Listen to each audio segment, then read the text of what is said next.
Hello, discuss natin yung VHF radio telephone. So, itong equipment na ito ay ginagamit para sa voice communication between ship to ship or ship to shore. Meron din itong capability na DSC. Ano ba yung acronym na DSC? Ibig sabihin, Digital Selective Calling, na ginagamit sa pagsisend ng distress, urgency, safety messages, at routine messages. Ilang halimbawa ng paggamit ng VHF ay ang pakikipag-usap sa kapwa mo barko. Ginagamit din ito sa pagsisend natin ng ETA sa harbor master kapag tayo parating ng pier.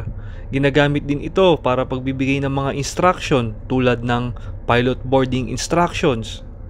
Sa special na circumstance, ginagamit din ito bilang pang-communicate sa helicopter o air-to-ship communication. Higit sa lahat, ginagamit ito during emergency kung merong mga distress na tinatawag.